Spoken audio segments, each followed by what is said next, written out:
Jadi kaya di usia muda adalah mungkin mimpi semua orang yang sedang nonton ini. Cuman nggak ada yang pernah ngasih tahu kalian, harga yang harus dibayar untuk jadi kaya di usia muda itu apa. Semua orang itu gue denger pengen jadi kaya, ya. Mereka pengen sukses, mereka pengen hidup yang enak.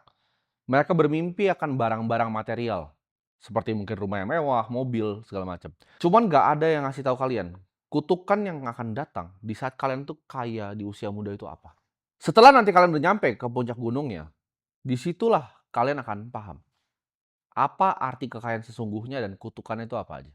Waktu pertama kali ya, gue ngasilin uang yang signifikan di umur 19 tahun, karyawan gue sekitar 100 sampai 120 waktu itu.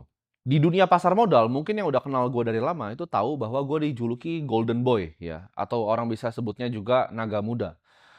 Gue itu diundang di berbagai macam ya, instansi punya seminar ya, dari instansi-instansi keuangan terbesar, itu gue diundang semua keliling, umur 19 tahun. Gue udah ngajar di beberapa sekuritas, gue ngajar cara analisa laporan keuangan. Gue bikin deal dengan private equity investor paling besar di Indonesia pada saat itu, ya. Dan salah satu investor yang pertama nawarin untuk berinvestasi di perusahaan gue itu namanya Sequoia, ya. Walaupun ini divisi yang India, tapi yang pertama tawarin untuk berinvestasi adalah Sequoia. Kalau kalian tahu Sequoia itu yang invest di Apple. Waktu Steve Jobs tuh masih di garasi 1978.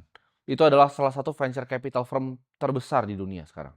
Perusahaan yang gue bikin waktu itu masuk top 9 perusahaan tercepat pertumbuhannya di Indonesia berdasarkan LinkedIn. Waktu itu gue bisa beli apapun ya. Apapun yang kalian bisa bayangin tanpa lihat harga. Gue bisa makan ya. Karena dulu gue nggak punya uang. Ketika gue nggak punya uang itu makan tuh gue cuma bisa di warteg ya. Nasi, orek tempe pakai kuah opor.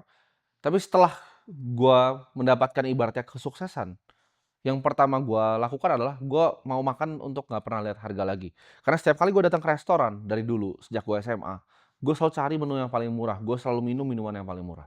Gue bisa beli mobil yang dulunya cuman ada nangkring di wallpaper handphone, gue bisa beli akhirnya properti-properti yang gue mau. Tapi di saat itu ya, kala itu gue sadar ya, yang berubah itu bukan cuman digit di rekening, tapi semuanya tentang hidup gue itu berubah. Orang itu mulai datang ya. Gue mulai melihat orang yang datang tuh berbeda. Ketika orang datang ke depan gue tahu ini orang kira-kira maunya apa. Orang cari gue ya, menghormati gue itu karena uang yang ada di rekening, bukan karena diri gue sendiri. Ini adalah dunia yang waktu itu gue ngerasa semua orang itu antara menjilat ya, atau menyanjung, tapi nggak tahu intensi aslinya apa. Nggak ada mentor waktu itu yang ngajarin gue bagaimana cara lihat ini musuh, ini mentor sebenarnya. Dan kala itu ya, waktu gue bahkan masih di perusahaan yang itu banyak yang mau coba untuk manfaatin ibaratnya momen